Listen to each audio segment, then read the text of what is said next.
on time. We're two military guys, so we like being on time, So welcome in to everyone that's here now. We hope that you all have had a great week this week. And if you were snowed in, you got a little bit of that snow. And no, I'm going to tell you from a public health standpoint, you don't get sick from being out in the cold. You get sick from germs. Anyway, that's my medical advice for today. Anyway, we have three interesting topics for y'all tonight.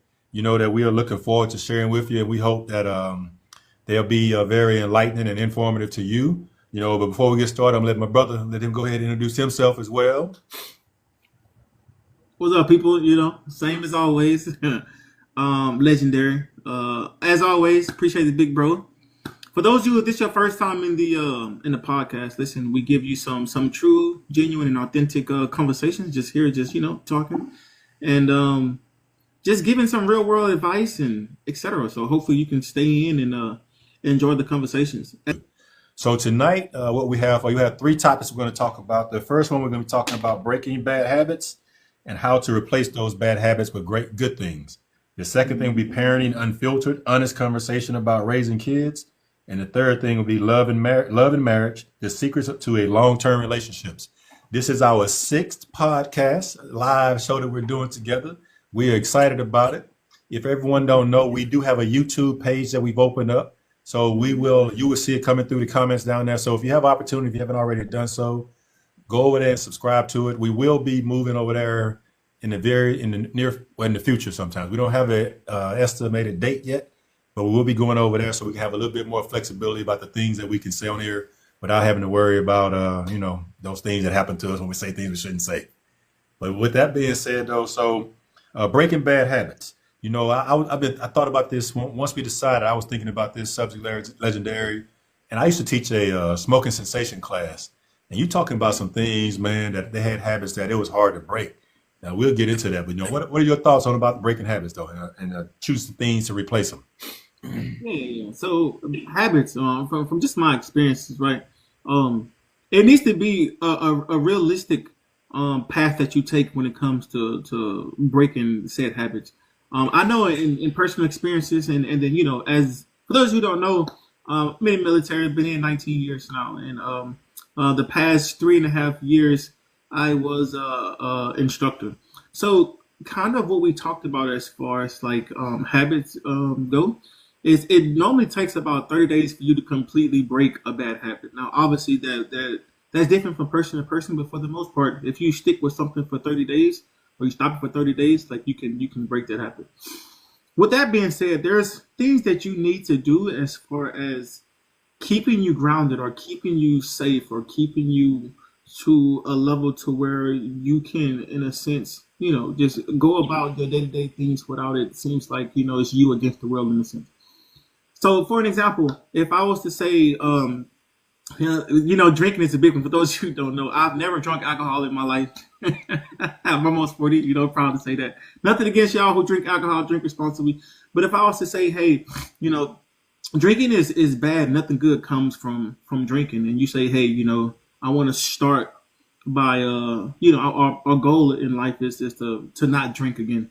So how you would do that, right, is first things first is you to make a realistic goal, because there are some people who can quit cold turkey. But for the most part, if you do that, most people will relapse as soon as they, smell it or be around it. They go to the club. They put themselves in a position to where it's like it's easily accessible. So this is where this realistic path should come into play. If you're going to say that you want to stop drinking, right, then for the most part, like just plan it out. Like, listen, for this month, all right, I've been drinking freaking, 28 days out the month. I'm sorry. So now I'm going to go to, I'm going to try to do 10 days.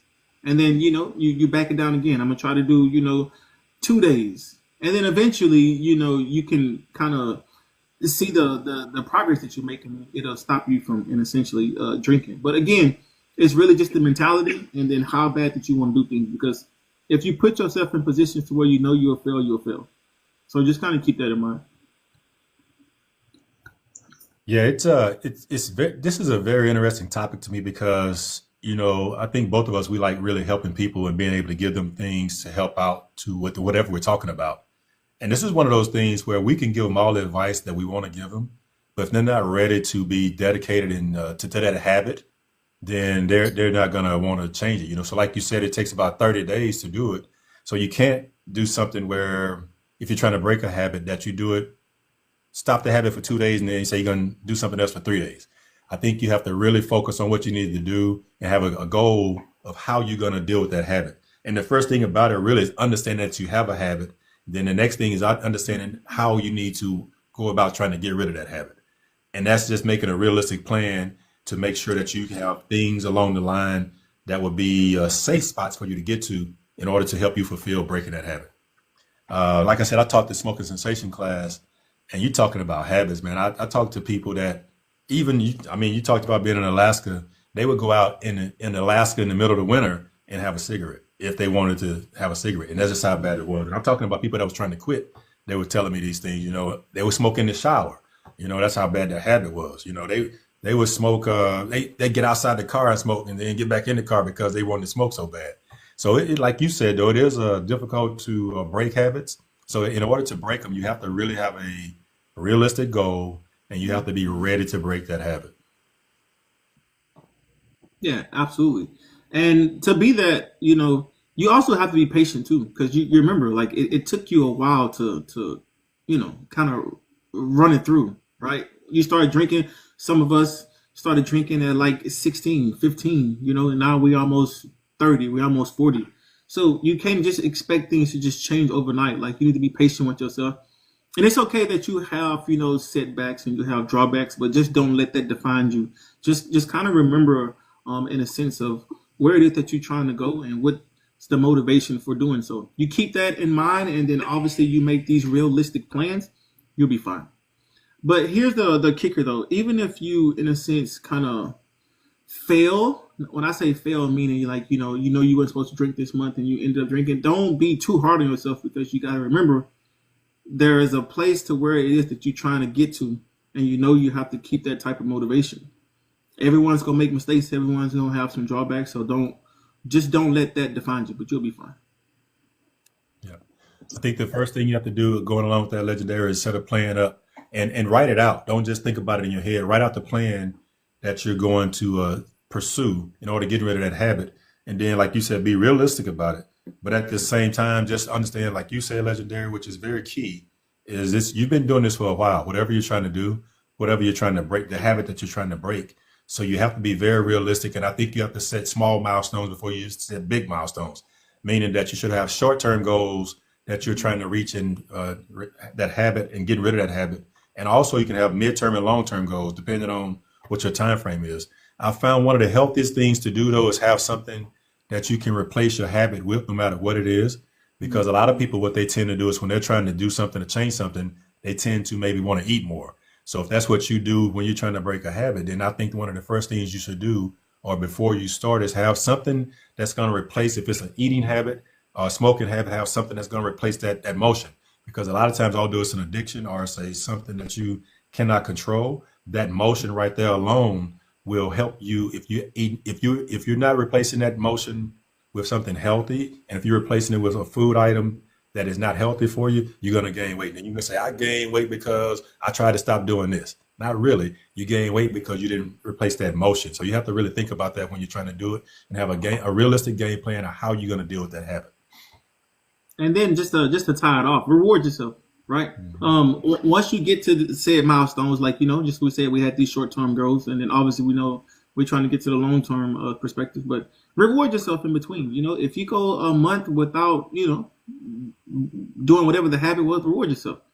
Buy you something nice, etc., and then just consistently move forward. But those small rewards is something that you can, in a sense, kind of look forward to, and then it'll keep you motivation or flow. And I think that's very important. It doesn't have to be nothing big that you reward yourself with. It could be something small that's realistic, but it's very important that you give yourself credit for the milestones you made, no matter how big or small the milestones are.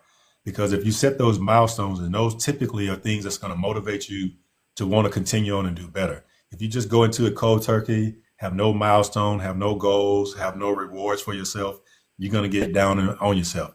And I would say part of it also, you may need some help outside. You may need some outside help. That's just being realistic because sometimes you're so bad, the habit is so bad, it's hard to break it by yourself. And you may need someone to give you some guidance to help you give you the tools that will be helpful for you along the way to break the habit. And I think that's very important because most of the habits you do need tools for. Like Legendary said from the very beginning, some people can go cold turkey, and I've seen people do it, but that's the norm. That's not the norm, though. That's the Right. exception. A lot of people can't just go cold turkey when they're breaking habits, and there's nothing wrong with that. But it's just people are built differently, and that's just the way it goes. Yeah, absolutely. And another part of it, just being consistent, like you said, don't you have to be consistent with what you're doing. You have to, like I said, be focused and trying to do it. Okay. The cold turkey thing, man. Like again, there's only a select few who can do that and make it work in a sense, right? So I would just say just slowly dial back, and then when you see the changes or you feel the changes, or when other people see the change in you, that'll motivate you to consistently keep going because there's nothing more like positive when it comes to not only you seeing it, but your family and friends seeing it, or you feeling the change, and that'll keep you on the path as well. And have a like a log or have something that you can track your progress or how you're doing. Even you even want to track the things that when you're not successful, and that may show you a pattern, and that may also give you an idea about some things you need to change up to your plan to help you be successful. So just keep a log of what you're trying to do and how you're trying to do it, and then tracking your progress just to make sure that you can go back and look on it. And then if you need to refine it halfway through it or down the road, then you have something to go by. Absolutely. All right. I'll let you go ahead and talk about this one, brother. It's parenting unfiltered, honest conversation about raising kids. Woo! Parenting unfiltered. All right, all right. This is this is going to be real controversial to a lot of us, obviously, because we all have different backgrounds and beliefs, and then obviously some of us or most of us in here have kids, so we're parents, so we all have our own different type of parenting style. I will tell you this though. Our number one priority as parents, right, is the protection and the well-being of our kids, period. Right? Like that's just we can all agree on that. All right. But there's going to be a point in time to where your kids are going to grow up, and then they're going to be adults, and then they're going to go out into the world on their own and see for themselves. So again, this is going to be from parent to parent, but I would tell you this. For those of us who are overprotective in a sense, you just have to understand the route that you're choosing to take and how that would affect them going into society as an adult, right?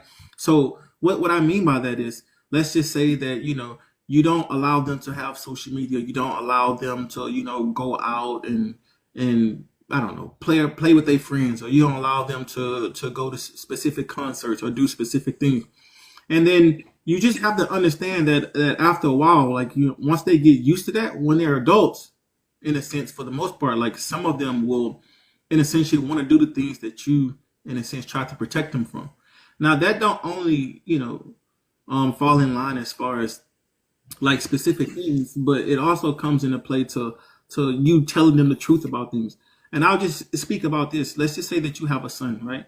And then you baby your son, and you do all these things as far as like the nurturing aspect and the protective aspect. But when he gets out in the real world, no one cares about that. And I don't mean it as in like, to be an a-hole or to say no one genuinely cares. But if you was raised in that atmosphere, and then as an adult, when you go out into the real world, you're going to be set back, or it's going to be a culture shock because it's just some things that you're not used to. And I say that to say this. Tell your kids the truth about stuff. Now, obviously, depending on their age, you can kind of bring it down to a level to where that they can kind of comprehend or understand. But for the most part, tell them the truth, right? You want to set them up for success, especially when they adults, and then they go out there and they do these things on their own. Because regardless of how you feel, you can only protect them for so long. Right, me being a dad, right? All I want to do is protect my kids, but I know at the end of the day, they genuinely got to go out there and figure things out on their own. But I give hot buns. What does that mean? I whoop ass. Not gonna lie, y'all. My kids do. my kids do things right and they deserve a whooping, I'm whoop 'em. That's just what it is, right? And I understand that some parents don't agree with that. I'm not asking you to agree with that. Whatever works for you works. You know what I'm saying? As long as you get the point across. Now, obviously, when it comes to chastising, it comes to giving your kids hot buns, like it just depends on the situation because not everything deserves your kids to receive hot buns. But when it the time does come to where it is like, hey, you genuinely have to be serious. You have to tell them like, hey, that's something you will never do again. You genuinely have to put action to that, right? Because you just saying it is one thing, and then if you just keep saying you're gonna do it and know you're not gonna do it, then eventually, like, what is that gonna cost, right? Or what's gonna happen? Those of you who are timeout parents, listen again. Nothing wrong with that. I promise you. I don't have a problem with however it is that you want to raise your kids, but the world don't give timeouts. You know what I mean? And again, like it's just more so of whatever it is that you're trying to present to your kid, and then allowing them to see the problem that occurred, and then give them different avenues of approaches to fix the problem. Right? Don't just tell them that it's bad. Tell them why it's bad. And I get it. A lot of parents nowadays like, listen, I don't have to explain things to my kids, but that's the point of you parenting, right? Like you explaining the things they did wrong and also giving them different ways of how to fix it. Hey, I didn't like that you did this. You could have went this way, or you could have said it this way, or you could have changed, this into that, So like, don't just always acknowledge problems. Give them solutions as well. And then on the flip side of that, the same thing we talked about with breaking bad habits in a sense, like you need to give kids rewards. And that doesn't necessarily mean anything physical in a sense. It's just more so, even if you just acknowledge the small things or acknowledging the big things or just acknowledging that they're doing something good to keep them motivated to consistently do, the right thing, i.e. they in school, right? And then they get their report card and they bring it home all A's and B's, you reward them for that, right? Because that means they genuinely put in the effort to keep those grades up. So it's not always, you acknowledging the bad things, but acknowledging the good things as well. Yeah, I like that. I like the hot buns thing too. Sometimes it's called for. It just depends on how you do it. For me though, after looking back on it now, I think one of the most rewarding thing, no, one of the most important things you can do is starting out at a young age about communication. Communication is going to be so key throughout there. You can't start communicating when they become teenagers. It has to start at a young age, and you talking to them on their level, like you said, legendary, getting on their level and talking about it. So it's going to be different stages of it. You're going to have, the baby, of course, up to a certain age. You can have the little kid, little girl, little boy at a certain age, get to the preteen ages and teenagers, so on and so forth. So I think it's really important. Although we don't think about it, there are many books out there written about it. We've had Big Mama, we had Big Daddy, whoever. We've learned from them as well, But I think you have to develop your own parenting skill or your parenting lifestyle, because it's going to be different. It's different generations that when we carry up. Like, although Legendary talk about giving hot buns, he give hot buns now, then kids can now pick up a phone, call somebody on you. I know we don't care nothing about that because we'll deal with that. But there's a different age now. Back in the day, I had to go across the street and get a switch. I'd call somebody if I want to. They'll go get another switch. So it just depends. I think it has to be something that you form in your mind. And sometimes we have kids early on and it's too late. But I think overall, I think parents should have a style of how they choose to raise their kids up, and also dealing with that portion of it as far as the discipline thing, or talking to the kids. But I think communication is something that has to start very early on. And I'll talk about a couple of things a little bit more when we get on to the little bit later, as far as the ages, But yeah, I'll get to that a little bit later. So yes. Yeah, and then in a sense, kind of don't be close-minded with your kids. What I mean that is let's just say that they're 12, 11, maybe 13, and you're like, oh, you're not old enough to understand that yet. Yeah, that applies to some things, but you'll be surprised at what kids can understand. And I say to say this: teach them about finance early, right? Finance is very important. Teach them how to be emotionally available, right? Because like that, especially if they're men, because as you get older, it gets harder, right? Because how you and essentially build that foundation is how you're going to perform when you're out there in the real world. So just the things that they don't really, learn as far as school go. Finances is a big one, right? Communicating is another big one. Public speaking is another one. Yes, some schools and stuff do that, but when it comes to the social media aspect, that's generally where they learn most of their stuff from. So it's important for you to kind of figure out how to activate those things within your kids. Um, yeah, that's pretty much it. Yeah, so I talk about the communication piece because I work, for people that don't know, I work in communicable diseases and sort of like the health department. And I find a lot of young kids that are coming through now the school that I'm in charge of, they don't know how to communicate. They don't know how to public speak. Like Legendary said, they are very fragile. They're not resilient anymore. Because they've been coddled in certain ways where they don't have to deal with things on their own. They're used to someone doing a lot of things for them. So it's okay to let kids figure out things for themselves. It's okay to do that because it's going to help. Like he said, there's no timeouts in adulthood, right? In life.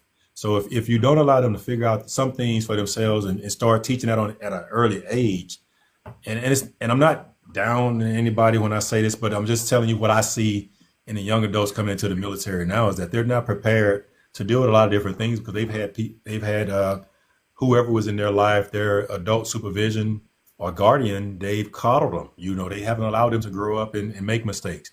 They haven't allowed them to figure out things that they should be able to figure out their own. Like, when I was a kid back in the day, we used to we used to go had this hill we used to play, we ward on it, right? And we was breaking off chunks of the dirt and throwing them across the hill at each other. Sometimes you got hit.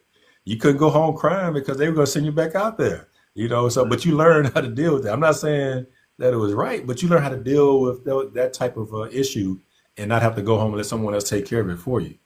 So I'm not saying don't take care of your kids. That's not what I'm saying. I'm saying that let them figure out things so that they're prepared to deal with the real world because I was talking to this guy that's one of the top psychologists nationwide, and we were talking about children in this generation of kids that's coming up now. And he said that one of the most things that's happening right now is medication and seeking help is overused now. It was a time where we said people don't seek help. Now they seek help for any and everything now as a whole. Not all kids do, but as a whole. So what that's doing is they're not trying to figure out things for themselves because they're going to someone else to figure it out for them. And it's just a different generation right now.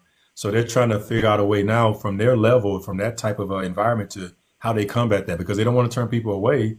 But at the same time, there's some things that they don't need to see you because you got a thumbnail that you broke or something. They need to see you for legitimate mental things that are going on with you. So back over to you, bro. Yeah, yeah, yeah. And then again, man, like I said, number one priority, right? It's just the protection of your kids, but at the same time, you don't want to be overprotective to where they can't do things on their own. And you kind of see it in today's generation, in a sense, right? And I'll give you a perfect example. There are some women who would essentially just be like, men aren't men no more, right? And again, I'm not agreeing or disagreeing, but you got to understand where that stems from. Obviously, we know when you're an adult, right? That's when you can take things or take matters to your own hands to, learn those said things that you need to proper work in society. But for the most part, like you see it, you like men don't know how to change tires, or men don't know how to work on cars, or men don't know how to communicate, or men don't want to X, Y, and Z, or don't know how to do this. And a lot of times, that's where it essentially starts from. It stems from right how they was raised in a sense. Because if they was raised in an environment where they wasn't allowed to do things like that, and it was done for them, well, then you can see how the setback is. And the same thing goes for some women as well, right? It's not just one-sided base when it comes to man and woman, but for the most part, just allow them to mess up and then allow them to fix it as well. Or if they gonna mess up, right, tell them what they did wrong and then give them different avenues to fix the problem or correct the problem or correct the issue. Yeah, so another area that I see when I was still actively in the Air Force and working at a base, unfortunately, a lot of parents don't want to talk about diseases. They or sex and things like X or whatever. They don't want to talk about that. You have to because unfortunately, the age group that I was seeing, kids, they're doing things that you would be surprised that they're doing out there. And so there are people out there that's willing to educate them, but it's not the most healthy education that you want them to be going through. So I would say you have to be open to talk about that. You have to be open to really allow them to express themselves about it, because I can tell you right now, some people think that some young kids, they don't believe that using their mouth for something is actually that. They think that's okay. Well, that can lead to a lot of problems for them if they don't do the right thing to protect themselves. So I'm not trying to turn into education or anything about that. I'm really talking about the communication piece and being open to that communication, because who better to teach them than you, than some knucklehead like me out there when I was their age trying to teach them because I want to do something. You know what I'm saying? So that's going to be on you. And also just be transparent. Be transparent about the things that you went through as a kid, as a young teenager, or as a young adult, to let them know that it's okay that they don't know everything, because you didn't know everything. I didn't know everything when I was growing up. I learned a lot of different things, a lot of bad ways or the wrong way, and had to figure them out once I became older. So it's best that you take that role. You take an active role in teaching them how to communicate, and also talking to them about different difficult things in life that they're going to face, because that's one of the things they're going to face. And like finances, like Legendary said, he's big on the finances, and so am I. I'm big on the finances, but they need to learn that when they're young, so that when they start getting money, they know how to manage their money, so they don't blow a lot of it. So that's pretty much all I got to say about that. Unless anyone has anything Legendary, unless you have anything else. Yeah, and the last thing I want to talk about is when it comes to you parenting, right? You just have to understand, like, their mindset is a lot different than how it is that you grew up in, right? So why do I say that? Like, if your kids come up to you with a serious problem, don't just brush them off, right? Don't just be like, you being soft, or like, if they come and they tell you a significant event that they feel like can be detrimental to them, sit down, listen to them, and hear them out. Don't just brush them off, and don't just say, because you got to understand, if they come and they bring you something big, right? To them it's big, but to you it seems like it's small. They won't feel comfortable enough to essentially talk about the things in the future, right? So you don't want to put a barrier between the communication between you and your kids. So just kind of keep that in mind as well. Yep.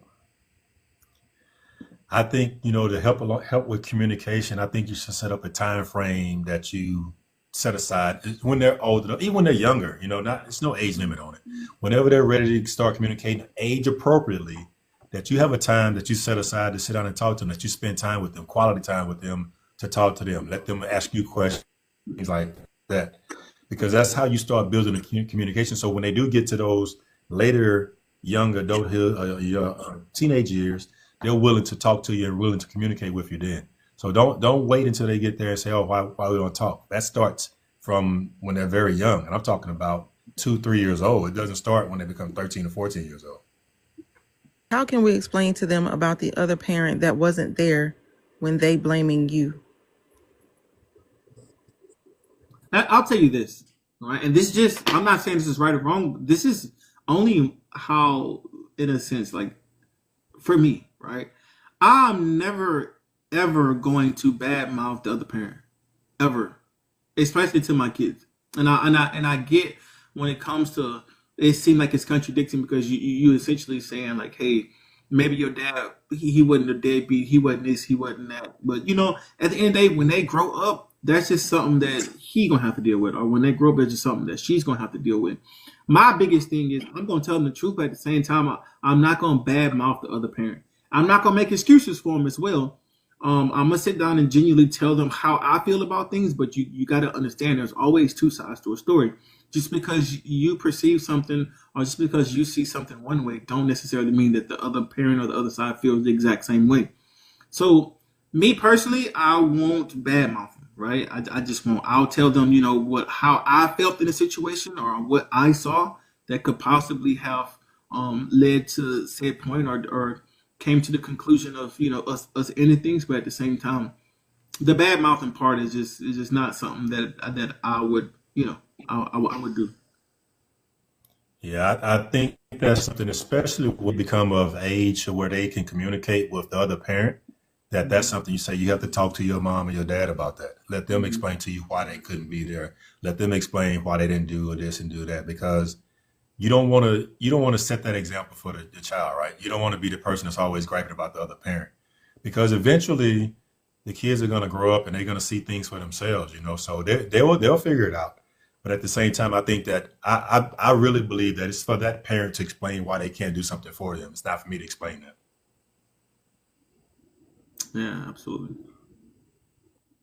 It's gonna come to a time to where them kids will they gonna act like the parent. They gonna figure it out. They won't be kids anymore. They'll be Right. young adults. Mhm. They'll be able to see things for themselves. Next topic is going to be love and marriage, the secrets to long-term relationships. And I'll just say this up front. We don't have the golden apple about that. We do have opinions about it, though, about how things can be. So I've been married twice. I just say that up front, be totally transparent. But that doesn't mean that I haven't learned some things along the way to be successful in a marriage or relationship, and I'm just putting that out there up front. Legendary. Yeah, yeah. So here's what I learned, right? When it comes to relationships, right? I think it's best to where you can authentically be yourself. You can genuinely just be yourself. Now there are some aspects to where some changes are needed, right? And it's not to change you, but it's to change because of growth. Like you're learning these things, so you're gonna add this or you're gonna implement them. But when someone allows you to be yourself, someone allows you to just be authentic, and you don't have to, in a sense, like feel like you have to walk on eggshells. In a sense, that's where things become easy, and it don't feel like you essentially what's what I'm looking for. That you essentially doing things wrong when in your mind it don't feel like you're doing the wrong thing. On the flip side of that, though, you can see that there are some people who get into these relationships that the partner don't like specific things about them, so they try to change them immediately. Now, I can see if it comes to a place of growth, right? But if it's not that, and it's just a pet peeve, or it's just something that you don't like, or it's just like no one's perfect. There's always going to be things that you don't like about your partner, in a sense, or dislike about your partner, in a sense. There's going to be things that you love them. But at the end of the day, it's more so of like allowing them to be themselves, and then loving them for who they are. If there's something that you don't understand about that person, right, don't necessarily brush it off as in like, oh, I don't like that, right? You pray, you ask God to allow you to understand your partner, understand why they are the way that they are. When you do that, right, you kind of get a different perspective as far as like what you see from your view versus how your partner sees from their eyes, in a sense. Um, it's challenging when you consistently get into relationships, and in your mind you have these expectations, but it's unrealistic to other people. On top of that, you just have to understand like no one is the same. So you can't expect people to react how you would react, because they're not you. No one's going to be perfect, but there are people who are in a sense going to be perfect for you. Yeah, that's cool. Another aspect that I'll take it from the communication piece, and I'm big on it now because I really understand the value of it. Is an open, honest communication from the very beginning. And I think as long as you maintain that, as long as you're open and honest about it, and your partner is receptive to that openness and honesty, then you can be successful. I think that's a key. I think that's one of the keys to being in a successful relationship, is being able to express yourself without judgment, without fear, without condemnation, without any negativity, because you have an opinion about something. And I think both parties have to be open to that open, honest communication, as well as being able to listen to that open, honest communication, and being able to understand it and comprehend it. Because a lot of times people, if it's not open and honest, they're listening to respond to you about something versus listening to understand you. So I think the open, honest communication is one aspect of it. And then I'll just go to the next one. I think Legendary touched on a little bit, is mutual respect. I think both parties have to have mutual respect for one another. They have to be willing to let that person be themselves. If you, I think if people found a reason or found someone that they wanted to marry, if they went that far, then they should be willing to let that person, they should be willing to respect that person in their opinion. And I hope you didn't just jump into something and then think about those things beforehand. But I think that respect is another key to making sure or helping you have a healthy, long relationship or marriage. Yeah, and just to add on to that too, like don't get complacent as well. The things that you done to get that person, or things that you did to upkeep yourself in a sense, right? Like just remember, like your partner still wants that. Your partner still craves that. So, when I talk about complacency, right? It's more so of like, for an example, let's just say that um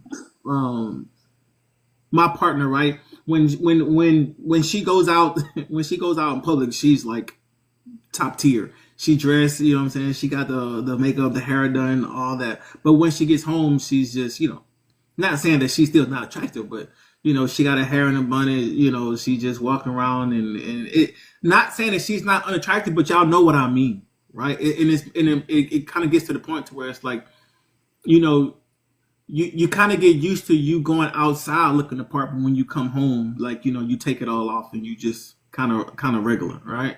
And this is what I mean when I say don't get complacent in that aspect. Like you still need to keep those sparks. That's going on dates. That's doing small things that allowed you to feel safe with each other.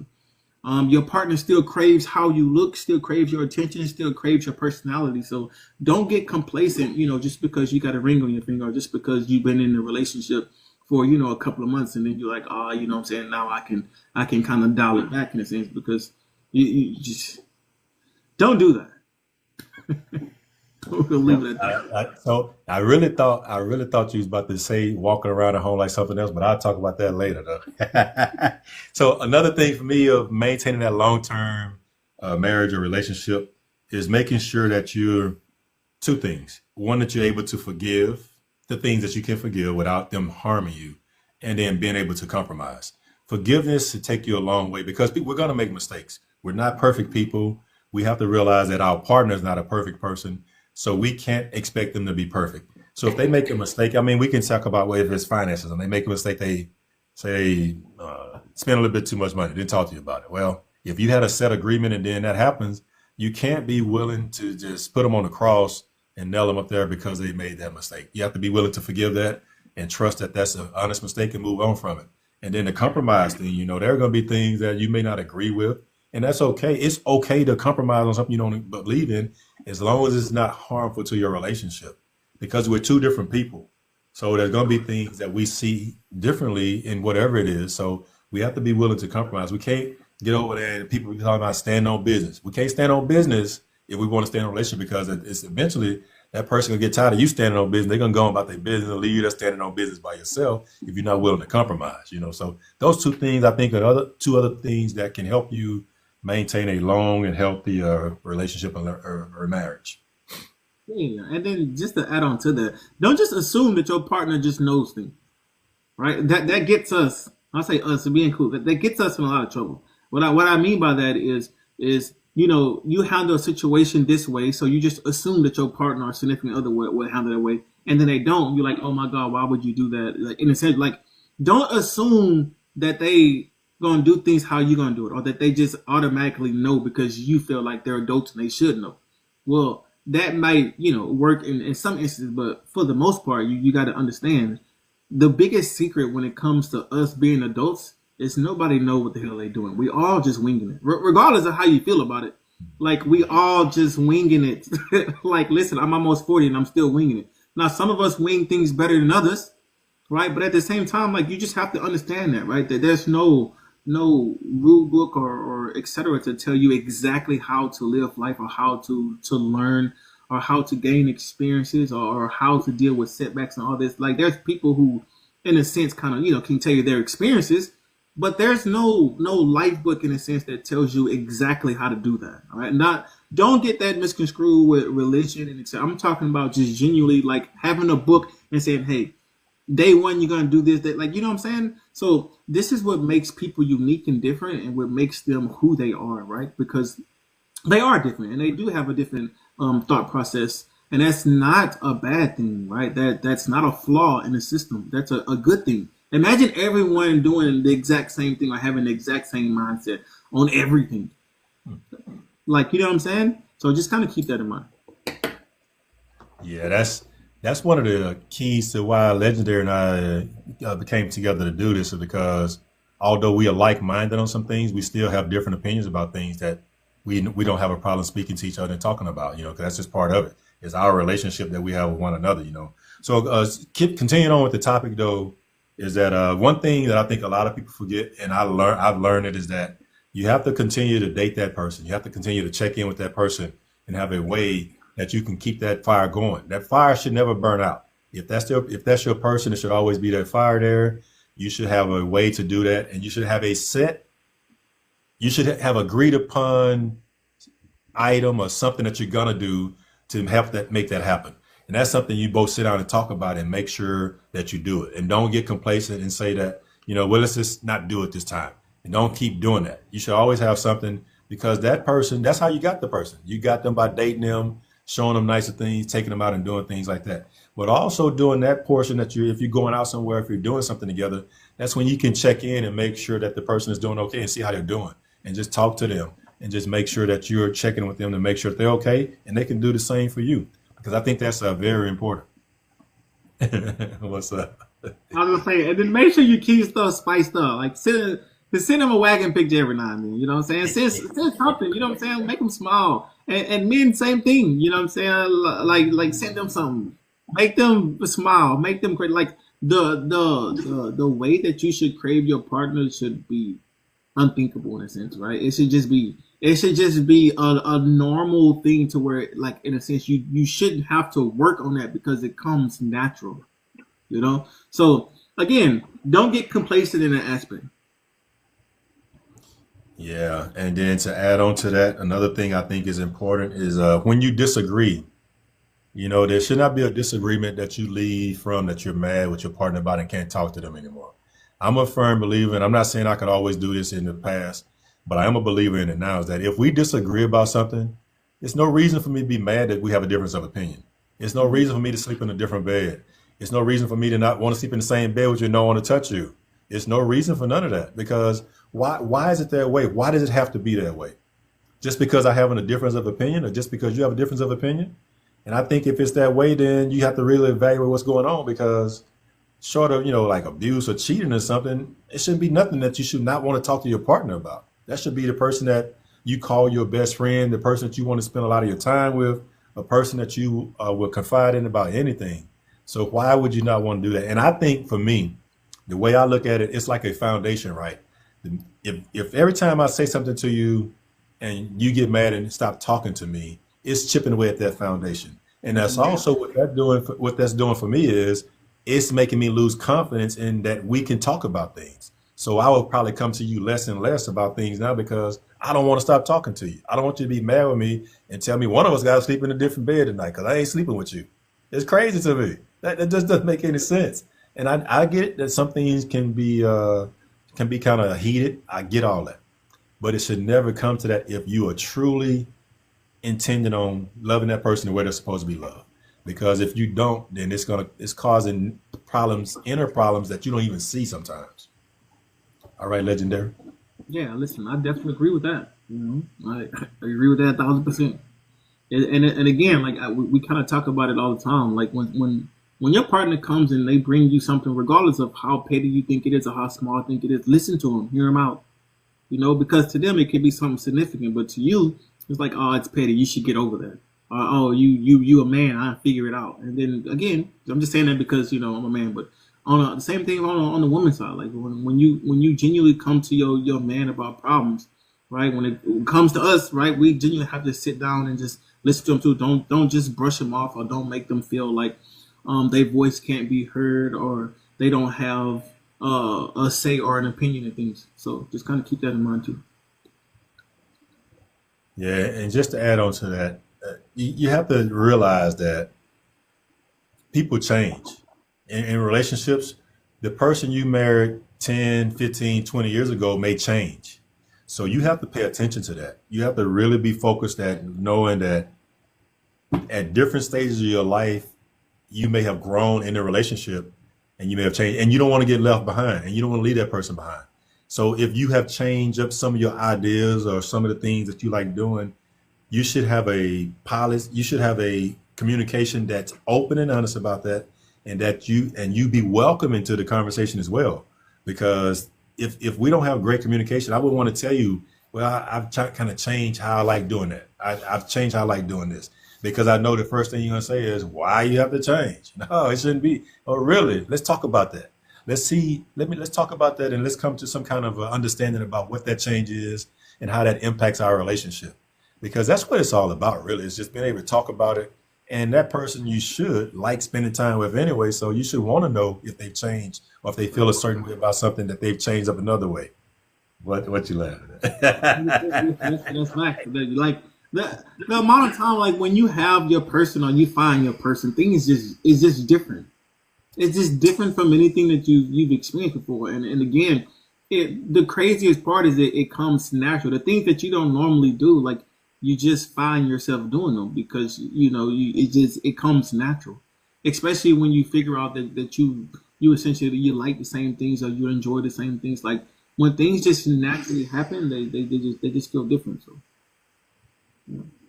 Yeah, we talk about we do talk about a lot as far as if that's your person, you're doing the thing for them. So I think a lot of people always ask that question. They've asked it to the both of us recently. Is how do we know? But if you have that person that is your person, you just know, and that's what Legendary is talking about. And it's nothing you wouldn't do for them, you know. So I think that's one of the things that you have to be conscious of is that thing that they liked about you may change up a little bit. If you change up, then you have to be willing to deal with that because it happens. It just things just happen in a relationship where what I liked in my 20s, I don't now like in my 40s or my 50s. You know what I'm saying? I guess everybody can't say 50s. Huh? we get That's why married. we do this. That's why we do this. But yeah, it just be conscious of that because things do change. You know, the things. Say for instance, you met y'all like going to the club, like hanging out in the club, and then one person stopped liking to go to the club. Then what? That's something you got to sit down and discuss because we all understand what goes on out there in the club after a certain amount of time. We already know that. So are you going to be willing to allow that to continue? Or is it something that when once one stops, we both stop? But those things you have to talk about, you know? Yeah, and then obviously those hard conversations or tough conversations, right? You shouldn't wait until you in that relationship start asking those questions. So this is why you have the communication stages, even though it don't stop, but you get what I'm saying. Then the dating stage, like this is where you essentially have like, hey, how do you feel about this? Because this is something that I'm not going to compromise with. You know what I'm saying? So having those tough conversations and talking about things of that nature will help further down the line versus you wait until you end a relationship and then figuring out, oh, this is something that I should have asked you prior. I don't like this. I can't compromise with this, and then you just wasting each other's time. Right.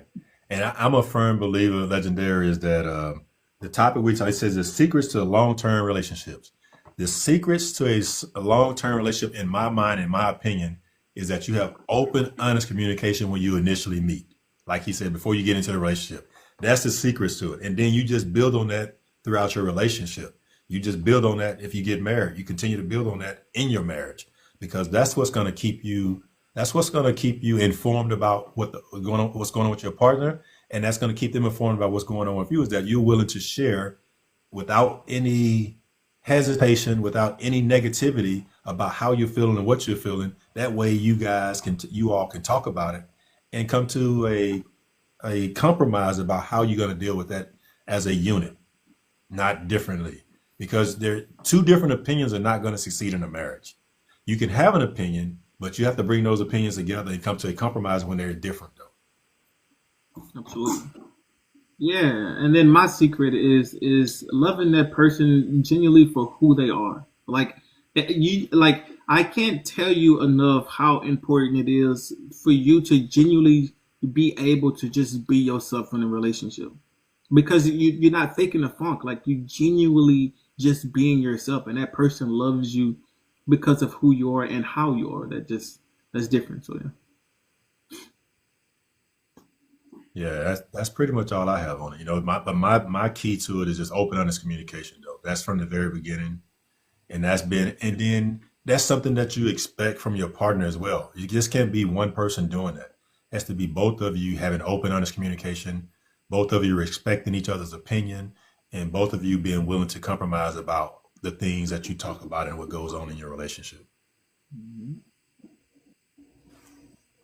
Someone asked, do you think people who start off as friends last longer?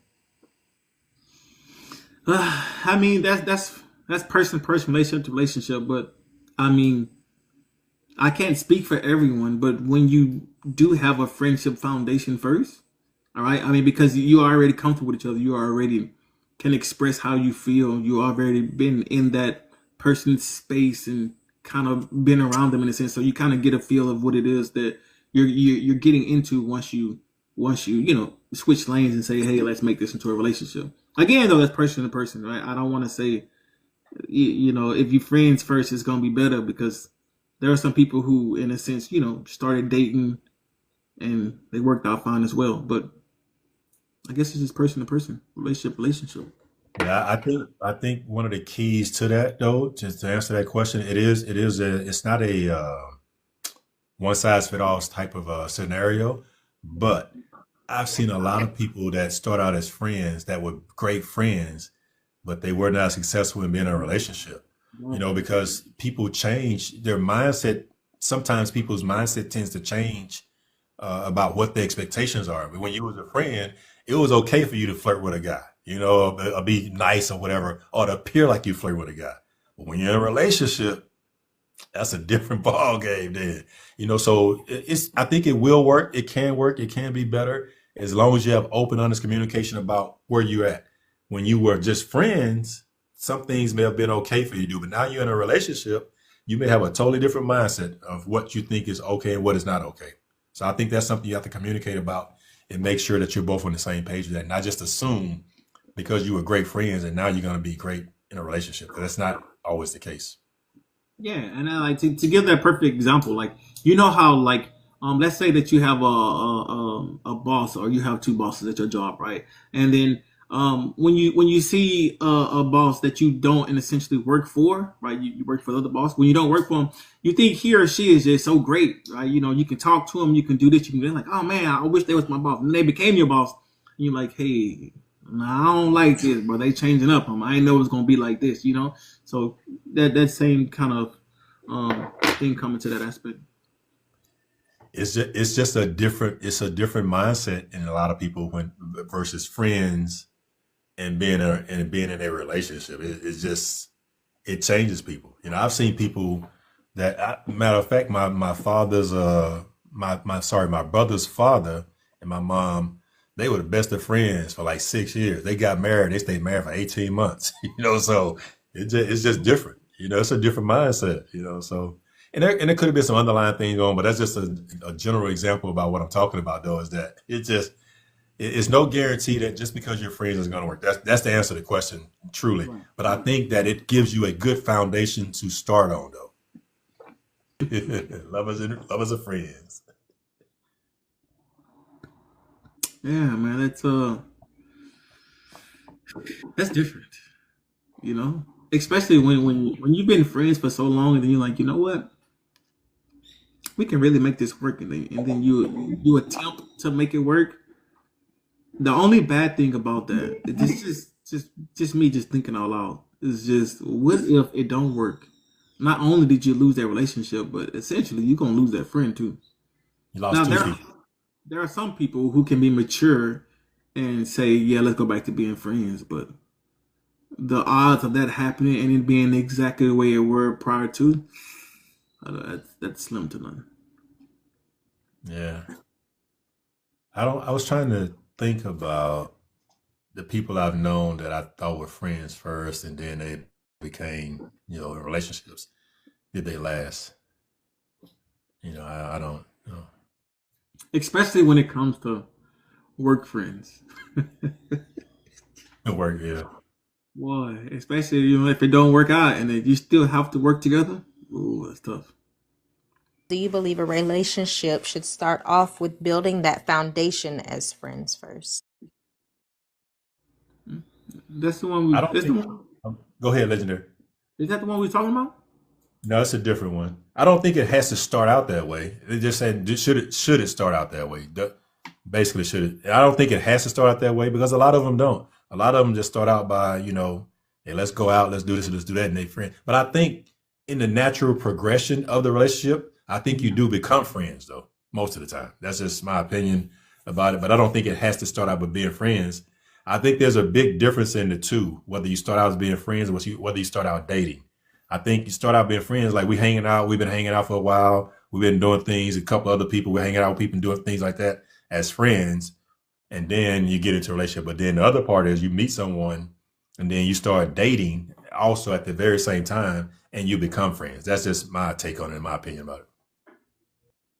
It's amazing though. I've seen many of people that you thought were everything was solid at the crib. They saw them out, you thought they got along good, they were doing real good together, and all of a sudden, next thing you know, they what? They broke up or they got a divorce? I can't believe it. They were so happy out in public. It just never failed. They like they were best of friends. That's another reason why I think certain things should be private, especially when it comes to the social media aspect. Because once you allow the world in your relationship, you can't close that door. I mean, you could try in a sense, but depending on how much of it that you allow the people in, right? It's going to weigh, especially if you are vulnerable to that aspect. And the downfall about it is, even though social media might get most of the ups, but when you and essentially, break it off, if it happens, if you break up or you get a divorce and you still going public with that, oof, mentally, imagine what that'll do mentally. Yeah. And then just what you said, you're like, hold on, they broke up? Michelle Obama and Barack Obama, they getting a divorce? That's crazy. Hey, they about to get on you. Don't be putting that in the atmosphere. No, they're really about to get a divorce, though. That's crazy. Are they really? Yeah, y'all didn't know that? Yeah. They about to get a divorce. All right, well, we'll talk about that another time. I didn't know that. That's news. You breaking news right now. That's what I'm saying, though. Seeing that, you know what I'm saying, as big as that is, seeing that, you hold on, because we was under the pressure, they was just locked in. But yeah, it's tough. Man. They're getting divorced. That's tough. And then that's why you seen Obama go to the inauguration by herself. She was like, listen, I'm not going to be fake. I was like, what? That's tough. Okay. I didn't know that. I thought it was just about the one that was putting his hand over the Bible. No. How can I tell someone who I once loved I don't love them anymore? Tell them. You tell them. I ain't nowhere around that, right? And if you don't feel comfortable, if you don't feel comfortable and or safe in that aspect to do so, then go seek a marital counseling or go seek some type of relationship counseling, and then in that atmosphere have a medium, right? And then just speak freely in a sense. But you holding on to something to where it's not going to work for you in a sense, you just imagine the emotional damage that you're doing to not only yourself but to the other person. What are some questions or topics that you feel should be discussed before dating someone? Things that you don't compromise on. That's stuff that you should be talking about. Things that you feel like, nah, I just can't deal with it. And I understand that just getting off the rip, it's kind of overwhelming sometimes. I was like, man, listen, you start off with the hard questions, but I'm saying if it's something that you're not willing to compromise with, then it's pointless for you to move forward. If that makes sense. Yeah, I like that, Legendary. And also, I think that you talk about anything and everything, not on the first night, not on the second night, but organically throughout the beginning of the relationship, about what you can and cannot deal with and what your boundaries are, the things that you like and dislike. I mean, it's all sorts of things you can talk about to try to help make sure that you can have a successful relationship. And it may turn out just to be the friendship, but at least asking letting those things be known, or asking those questions will help you figure that out, though. But just being open and honest, though, about what your boundaries are, limits are. And I say this all the time. My person, right, is going to choose me all the time. And then I'm going to choose all the time. As soon as she stopped choosing me, as soon as I stopped choosing her, for whatever reason, something happened, something occurred. You need to sit down and have that conversation. again, like the emotional damage that you're gonna do pretending to be something that you're not, in a sense, it's gonna show. Hey, so legendary, I got a question for you. Do you think that if you meet someone, right, and then if they start to say gain a few pounds, how do you deal with that? I mean, I'm from the South, but that's how I'm in the South, so Too like I much. like I'm talking about too much. I know you like the wagons. I yeah. get it. When it comes to that, man, listen. When it comes to that, I feel like a lot of some of that would have to be. I have to take accountability on that too, because once I started noticing, or there's things that I could have done in a sense to kind of help her along the way. So for me, right, I'm in the gym a lot, right, and my partner, in a sense, like I'm not saying that she's required to go to the gym. I'm not saying she's required to that, but if she's starting to show signs of fatigue, it's more so like, hey, all right, man, hey, listen, now it's time to come to the gym with me. Now, listen, it's time to go ahead and get it in for the one time in the gym. Like that's just how it is. My thing is, I always want to crave my person, and if something is interfering with that, just what you said, right? You should have that open communication. Sit down and say, hey, listen, I ain't trying to be funny. I ain't trying to do this. I ain't trying to do this. But listen, you're getting a little too small. Listen, now you're getting a little too big. Listen, I'm not sounding like, you know what I'm saying? But we got to get it back right. Come on, let's go to the gym. And it's different once the feedback is taken, is received in a positive manner. Like, you know what, I have been.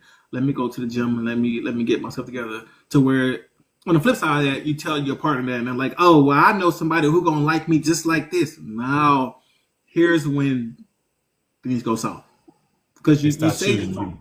right. They say that you want open communication, and you know what I'm saying, tell me the truth. But when you do that, it's not received as such. So just be careful with that. I like what you said also. A lot of people don't think about it, but the part you said about getting too small, because I know for you, it's important that they have some meat on their bones. You know what I'm saying?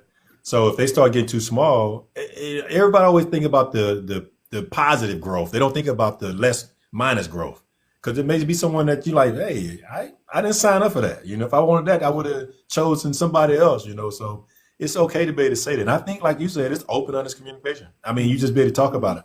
But you should have already developed a relationship where that's something you can talk about and it not become an issue, though. And let me say this, for everybody. When we talk about things, we're talking about in general. We are very in tune with people have medical things that happen, Mm-hmm. things that may cause them to gain weight or may cause me to gain weight or whatever. So we're not talking about those. We're just talking about normal, everyday circumstances, though. That's what we're talking about. It's a good question. Oh, yeah. So I'll say this. If I'm in a relationship where we started out like rabbits, and then all of a sudden that changed up to we like elephants or whatever, we got to deal with that because, and we have to touch on a little bit. If we're not taking care of that, then somebody else always going to be trying to come in there and take your spot. Not that I should be receptive to it, and I'm saying that is right. I'm saying though that we have a responsibility towards each other where we need to make sure that we are taking care of each other. And that should not be a fight. That should not be a fight at all. That should be something that's just a everyday normal conversation. And that should be something that we're both willing to do, because I'm not saying it's always the women. There are some men that get disinterested. Some men want to stay up and play video games all night. They're too tired to go. When they come to the bedroom, they're too tired. So that goes both ways though. I know, right? I'm sorry about that analogy. And then, like, listen, just adding on to the sexual aspect, right? Like, again, it's okay if you tired every once in a while, like, but when you consistently tired, and again, I'm not saying that you aren't consistently tired, but you just gotta understand when you're consistently tired and you're consistently giving your partner the same excuse. Your partner has needs and wants just the same as anyone else, right? The thing about it is they only see you and want you in an aspect. But if you not, in a sense, being receptive of that because you're tired, like, there's gonna be some times you know what I'm saying, you're gonna have to compromise. I'm tired, but I'm still gonna put it on. You know what I'm saying? Like, there's just things to where you just have to do, in a sense. Now again, every now and then we understand, right? You know what I'm saying? It's that time of month, like whatever y'all into, listen. That time of month, that's a no-go. I understand that. You definitely don't have to worry about me. Listen, whatever y'all into, not the time of month, okay, I get that. But anything outside of that, like, come on. And again, I'm not saying like, you know what I'm saying, your partner has to have a high sex drive or etc. But there are times to where like you're like, dang, like, you know, I want some. Or like your partner comes, she's like, dang, you know what I'm saying, I want some. Hey, pull it out. Hey, I get it. Like that's how it should be though, genuinely. It should not be an argument. It should not be a negative at all. At all. It should It not shouldn't be. feel like a damn chore to make love to your person. Yeah. It should just be a normal thing, and you know, to be honest with you, if someone has a higher drive than the other, that's something you should have already discussed of how that's going to be. The discussion should not occur when you get to the bedroom. The discussion should occur prior to you getting there, so that you know what's going on. Because you don't want to wait until then because it's a little bit too late then. And that's another thing. That should never be your bed should never be a place where you're having serious conversation.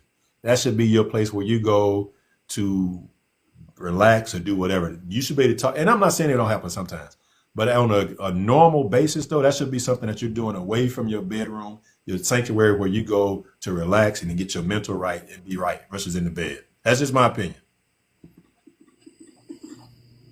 And send that man a picture of the wagon. Like, come on. make him smile throughout his day, bro.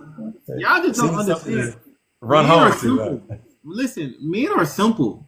Like, you know, like just even if you don't like do anything else or like just send him a text and saying like, you know what I'm saying, listen, I'm thinking of you. Like just something. Send him a text like, listen, I know it's tough, but I appreciate you. I'm gonna show you how I appreciate you. You know what I'm saying? Like this is the small things that are huge to men because we don't get that. You know what I mean? So just gotta keep that in mind.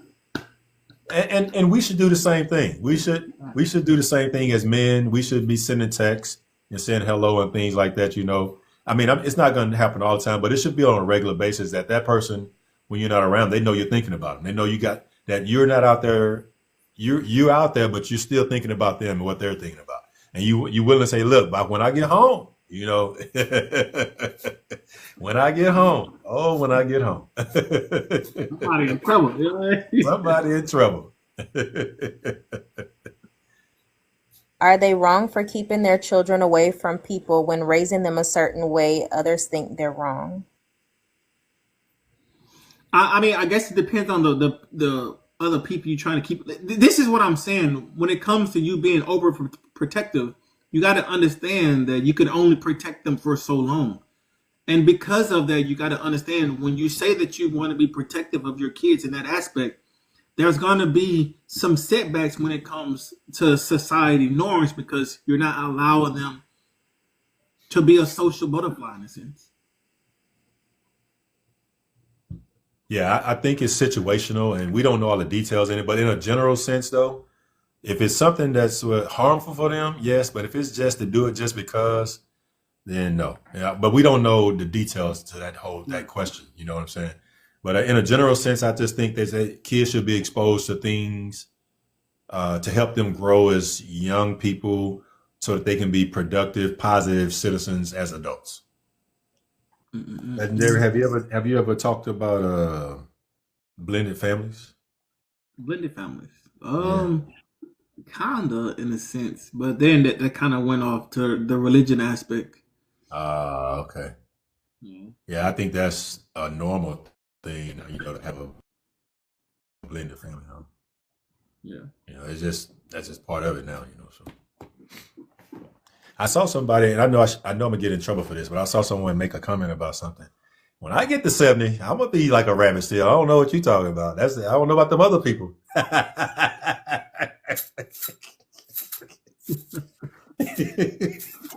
Like, you know what? That's what I'm terrified of.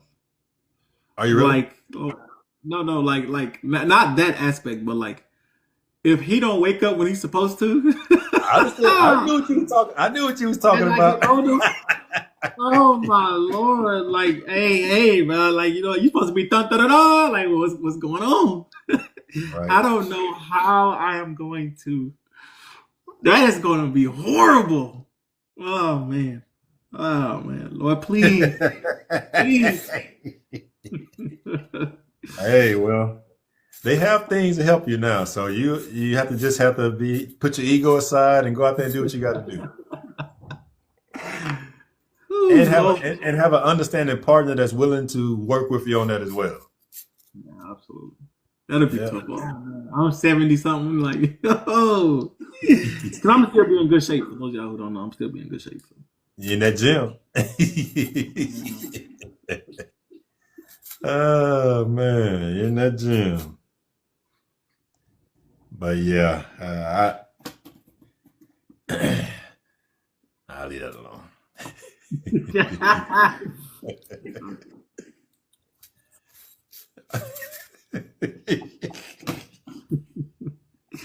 Chill. Oh my goodness.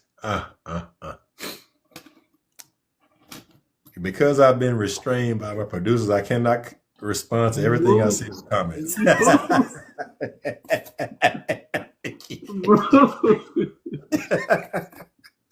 I'm gonna get in trouble if I respond to everything I see in the comments. It's funny you say that, right? And then again, I hope this don't go off the rails or nothing, but I've never really seen a problem. All right, growing up, I kind of saw a problem with doing that, but as I've matured into adulthood, I never see the problem with pleasing your partner orally. You know, like again, I hope I ain't trying to go off the rails or nothing, but like there's a lot of people or a lot of things that be like, oh, I would never do that. I would never do that. I'm like, that's tough. Y'all Yeah, have any? no, I agree. I'm not gonna lie. When I was younger, though, when I ain't know no better, like early, like high school and early Mhm. 20s.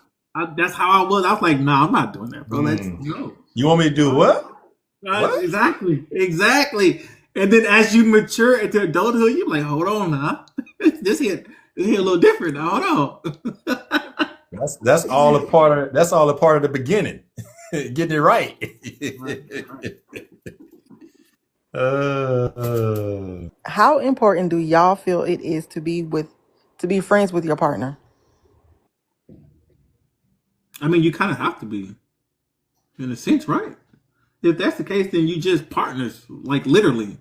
You're just partners, meaning you just kind of just can deal with each other. You're just comfortable with each other. yeah, I think it's when I don't want to say important. I just think it should be a natural thing though. You should just naturally be friends. So I don't see how people can be in a relationship and not be friends. Right. That's what I'm saying. Once you're in that aspect, once you're in that level, or once you're in that atmosphere, like I don't see how. I mean, because you would want to be around that person all the time. Like you would want to, like those are. I don't know. Yeah, I think it comes with so the caveat to that would be that that is your friend, but you also have some things that you may do outside of being there with your partner as well. I hate to keep bringing it up, but like I like to golf. So my partner may not want to go golfing, but I like to golf. That's important to me. So yes, it's important to be friends, but you also have some individual things that you may do that will, if you're away from your partner, it makes the time even better when you get back with your partner. Yeah, and then again, if you're not friends, then you literally partners, meaning you can just Roommates, tolerate each other. yeah. Well, that's what I think in my mind. So what is your take on long distance relationships? We talked I about take that one for 1,000, Alex. Hey, go But ahead. I know you have an opinion about it also, though. But I'll just say this though, about long distance relationships. I think they are becoming the norm now. I'm not saying all of them are that way, but because of social media and this type of platform right here, I think it's becoming the norm. But you have to be built for that, though. That long distance relationships require more than what you would normally communicate in person. Because if you're not seeing that person for long periods of time, your communication has to be so on point that there are no questions about where each of you stand in that relationship. Everyone is not built for a long distance relationship. Some people like to be there to touch a person, see a person, hold a person, and all that. But you have to be mentally prepared to be in a long distance relationship, and it takes a lot. It's not as easy as it is being in person. But with that being said, though, there can be successful long distance relationships, though.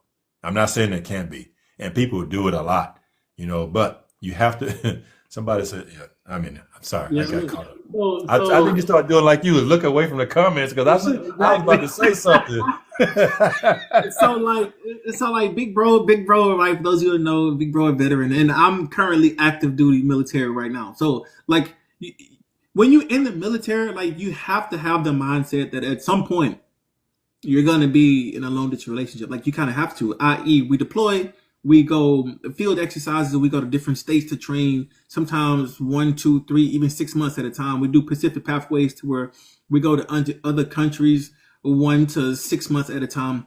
Like even like right now, I'm in Korea. I'm here for a year, so that's a year gone. So at some point, with you being in the military, like you have to be acceptable to being okay with being in a long relationship, or you just in a sense like you're gonna be by yourself a lot. With that being said, obviously we know that there's ups and downs when it comes to that, but if your person wants you how they say they want you, you wouldn't have any problems. You wouldn't have any worries. Now, again, we understand we're adults. We still have to work. We still have to, be parents and etc. But, when you want to do something, you'll do it. At the same time, you still have to keep that spice level up too. Send a picture of the wagon. You know what I'm saying? Like you still have to do specific things to keep your partner engaged, right? It's not like, a bad thing or them lusting after you or anything like that. It's just like, they still human. Like they still want to crave you. You know what I mean? They still want that aspect of a relationship. So just kind of keep that in mind too. Yeah, and to add on to that legendary about the military thing, we miss out on a lot of different things that the average everyday person doesn't think about. Marriages, graduations, birth of kids. Even for me, when I was younger, a young man that was like a brother to me, my mom and his mom were best friends. And even him being unalived, I could not go home to the Passover thing. I had to miss that, and that was a significant part of my life. Only because I was leaving Korea at a certain amount of time, and it didn't work out where I could leave and then go back and all that stuff, and they wouldn't let me go and not come back. So we miss out on a lot, but it conditions us most of the time to be prepared for a long distance relationship, though, because we do it on a daily basis. It's a normal way of life for us, though. Yeah. Is it a red when asked about a honeymoon before seeing and or knowing you fully? Is it a what? A red flag? Yeah. Oh, okay. I don't see anything wrong with talking about those things before you get serious. If that's what they're saying, it's nothing wrong with talking about it. That would never scare me away from someone because I'm not going to do nothing I don't want to do. So if we want to just talk about it, if you got married, now if you start saying if we get married, I just met you yesterday. Now I don't know. We may have to say, ho, ho, ho, ho. Can we get to know each other first? Yeah, can we get to know each other first? But if it's just a question, just a question, just a curiosity, or just want to talk about it, see where your feelings are, I don't think there's anything wrong with that. It wouldn't scare me off, but it just depends on the timing, though. Yeah, I agree. I concur.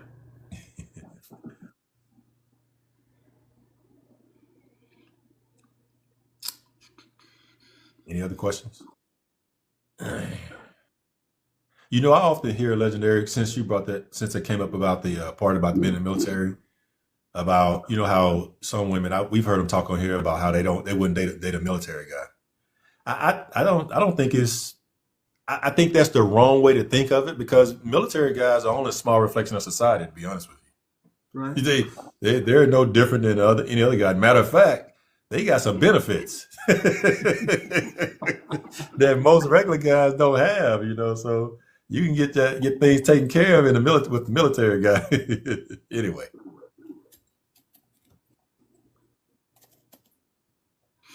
Oh, the military. I hear that a lot. Don't date no military, dog. Don't date no military, bro. They don't bro. Like y'all act like not y'all per se, but people act like it's just military people who do bad things. Right. They're Oh, the doctors, guy. lawyers, presidents. I digress. Do you think you should fully heal before dating? Yeah, that's no question. Unless you're gonna be dependent on the person to get you through whatever heartbreak or unhealed trauma you got to, but then you got to realize the position you putting yourself in, it's not real. It's just more so of a rebound that you need someone to get you through, and then once you get through it, you're not gonna need that person again. So yeah, you should definitely not bring in extra baggage. Now again, there's gonna be some things that trigger, but this is where resilience and you finding things to keep you grounded to help you throughout your relationship, because there's gonna be things that's gonna trigger you. You know. Yeah, I have a little different take on it. I do think if it's possible to be healed, yes. But sometimes you meet people where you meet them at. And then but if you meet a person where you're going through something, you have to be honest and open about what you're going through so you can give them an opportunity to make an informed decision about whether they want to be with you or not by going through that and going, because it's going to take a lot sometimes to get through that. So sometimes, you may be going through something and you are healing, you're taking steps to get better, and you meet someone that you may be interested in, then you're not going to put that off, but you should be talking about that though, and letting that person know when you're comfortable doing that up front early, not 6 years down the road. Well, I was going through this when I met you. Well, you didn't tell me about it though. So anyway, I think it's possible to make it through it as long as you're open and honest about it. My aspect of it, I just don't think that's fair. Oh yeah. But unless obviously you do what Big Bro said, right? You give them and you allow them to choose, and you're not choosing for them. Then yeah. But I just don't think it's fair to not only you but to the person who's coming into play.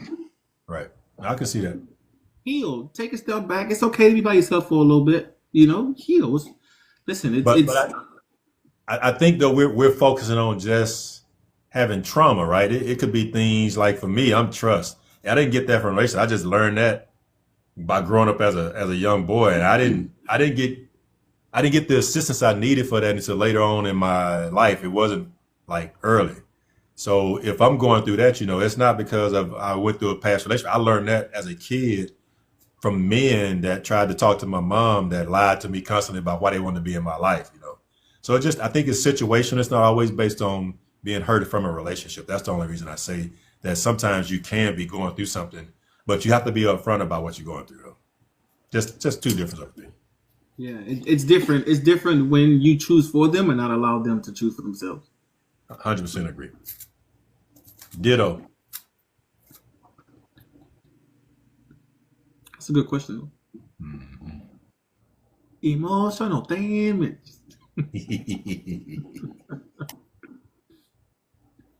Man, you got me want to take out my tablet right while we talking. I got to look up that. What you told us. Go ahead and look it up. Dun, dun, dun, dun. Breaking news. Breaking news. Dun, dun, dun. Anyway, all right. So while we got some time, right? If y'all don't have anything else about relationships, then by all means. But the digital asset, the national digital asset stockpile. So yesterday or the day before yesterday, President Trump signed executive order that's allowing a foundation. That means that he's already appointed specific people, right, to come up with a plan to create a stockpile of digital assets. What that looks like is cryptocurrencies and all the different tabs that fall into a digital asset. He's gonna start creating a stockpile. You know how like the United States, like we have gold, we stockpile medicine, we stockpile things of that nature. But now it's gonna be the digital aspect. The good thing about that is cryptocurrency is going to be in there. All right. And then just yesterday, he signed another executive order that allows banks to now buy and custody cryptocurrency. So what that looks like is prior to Biden, they in his administration they put out to where banks couldn't hold cryptocurrency on their balance sheet. They couldn't buy it, and now they are allowed to do so. So the way that the Bitcoin or cryptocurrency adoption rate is going, it is crazy. If you do your own research, this is not financial advice, but if you do your own research, like there is not only countries and obviously the U.S., but there are 20 something states that have now opted into creating their own cryptocurrency reserve. El Salvador, right, that country. So they have made Bitcoin legal tender since like 2021. They've been operating in that aspect. So those of you who think cryptocurrency isn't, X, Y, and Z, I'm telling you right now, don't leave the boat. Don't get left behind. Right? Is there potential for you to lose a lot of money in cryptocurrency? Yes. I'll tell you this though, if you want to be the safest possible, Bitcoin. Right? Bitcoin is the only thing that you should be holding. And again, this is not financial advice. Right? Everything else outside of Bitcoin, you're gambling. I hate to say it like that, but it's the truth. Like that's just what it is. You got to understand. There is Bitcoin and then there's crypto. Okay, so Bitcoin, the only one in a sense to where you know for sure it is going to be in the future, at least for another 100-something years, because the halving still happens every 4 years.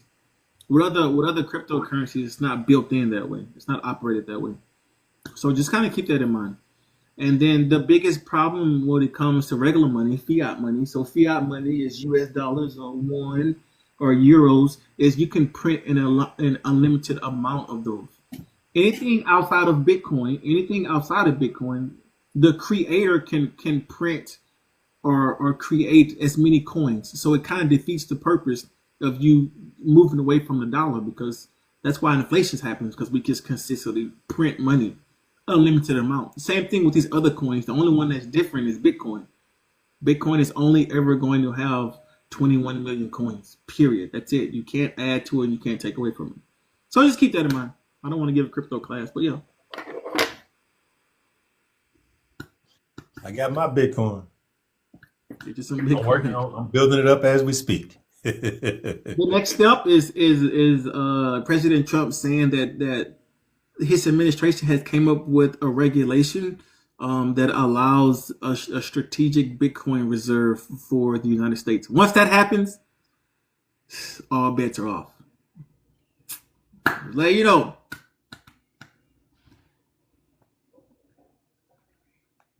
When you gonna have your next class? That's what people are asking for. Let me get with Oz and Lee, and then whatever type of schedule we gonna have, and then we put it out. Hopefully it come within a week, because I know a lot of people are asking about it. So they're hungry for it.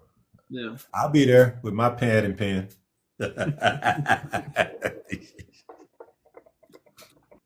That's it for me. As always, man, listen, I appreciate y'all for coming in, showing support. Appreciate y'all supporting the channel, supporting each other.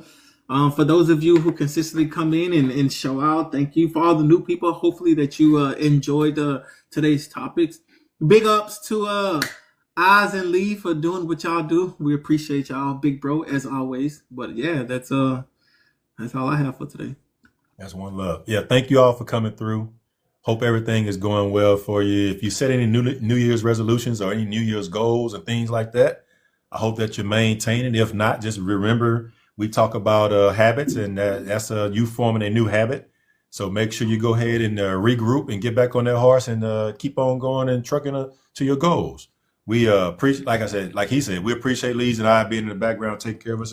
And most definitely, we appreciate you all coming through and signing up for not only to watch, listen to us tonight, but also to go ahead and join, if you haven't already, subscribed to our YouTube page, because we will be moving over to that at some point in the near future here. And we just want to make sure that you have the opportunity to find us over there. And just invite a friend. Invite a friend to come over and check us out as well, So with that being said, that's all I have, Legendary. You can go ahead, brother. Yeah, if Oz and Lee don't have anything, listen. Again, as always, we appreciate y'all. No, it's kind of late for y'all. It's almost 12 afternoon for me. So, I'm about to get it in for the one time with this gym. But yeah, other than that, though, y'all be safe. Have a blessed night. Don't do nothing crazy. And then, be the reason someone smiles. Y'all be safe. One love. Y'all take care.